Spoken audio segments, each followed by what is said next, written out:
When we talk about local fighters, to whom are we referring? There's much conversation about the Iraqi army's capabilities and whether or not they have the commitment and capacity to retake territory.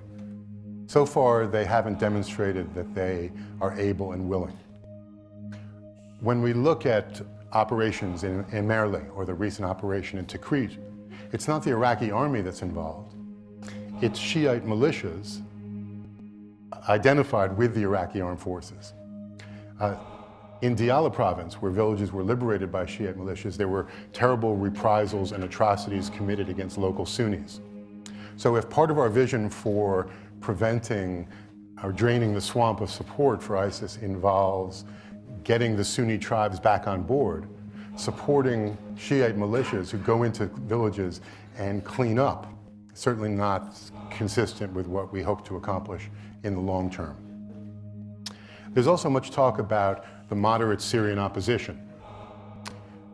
For all of our efforts to find them, I still don't know who they are.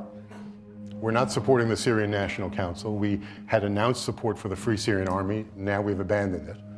There is an effort to do a train and equip program in 4 countries, but that's going to take a year or 2.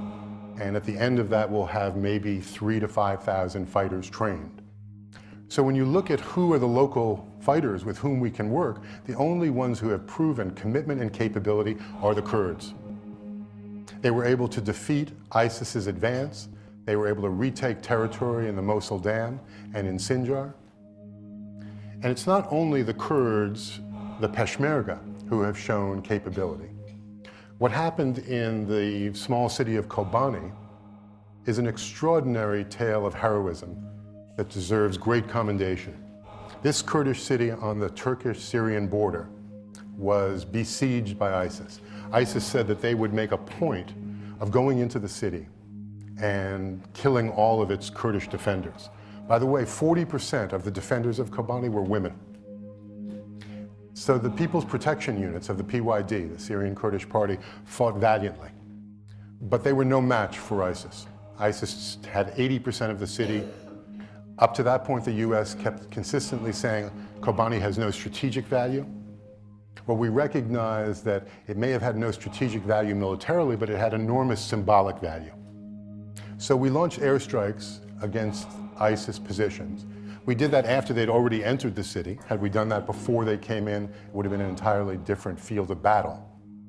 We also airlifted weapons to the Syrian Kurds over the objection of President Erdogan in Turkey. In fact, in his response to the events in Kobani, Erdogan likened the Syrian Kurds and ISIS, saying they're both terrorist groups and there's no difference between them. In fact, what ISIS succeeded in doing is bringing Kurds together in a fashion that had never happened before. You had the People's Protection Units from Syria. They were joined by the PKK in large numbers, Pajak forces from Iran, and also the Peshmerga. 155 came in with sophisticated weaponry to relieve the city. And ultimately, ISIS was defeated there. More than 1,000 ISIS fighters were killed in the Battle of Kobani. The liberation of Kobani was a huge strategic setback for ISIS, and it demonstrated that the Kurds, not only in Iraqi Kurdistan, but in the region, would prove to be our best allies.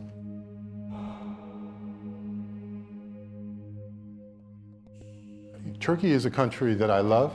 I love Turks. I've visited Turkey maybe 40 times.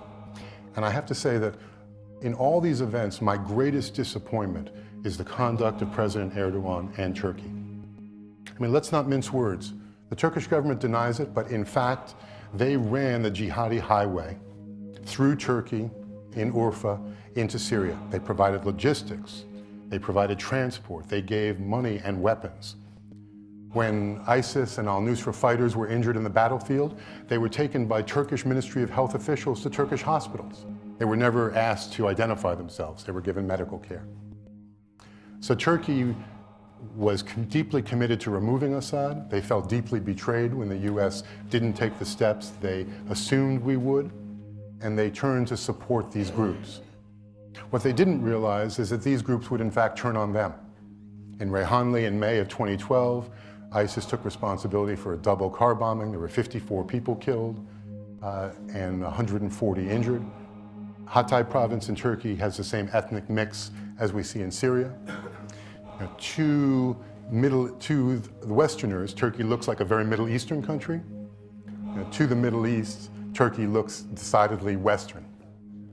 So it was always a fool's errand on Erdogan's part to think that they could support ISIS and control them.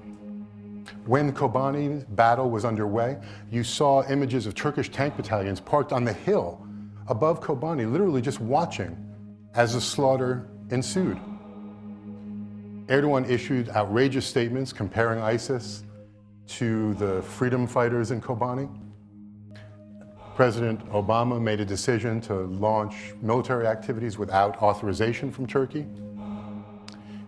Within Turkey, there is also a systematic decline in the quality of democracy and human rights. Starting with the peaceful protests in Gezi Park over an environmental issue, you saw Turkish citizens across the country stand up in opposition to the government. There were 60 cities that joined the Gezi Park protests, which were brutally suppressed, widespread allegations of police brutality.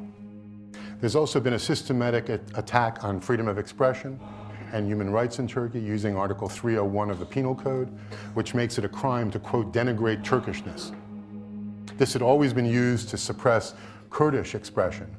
Now it's being used more widely to suppress any form of dissent. Likewise for Article 8 of the Anti-Terror Act. If NATO were being constituted today and Turkey applied, it would not qualify. NATO is not merely a security alliance. NATO is a coalition of countries that share values. Turkey's unwillingness to make Incirlik Air Force Base in the southeast available, its reluctance to participate in a train and equip program, its continued support for ISIS over the denials of its government officials, all raise serious questions about Turkey's suitability as a NATO member and its reliability in the event of a crisis. Turkey signed a recent gas deal with Russia. If there's a NATO response to Russian offensive beyond Ukraine, can Turkey be counted? So I submit to you that based on Turkey's recent behavior, they've proven themselves unsuitable as an ally.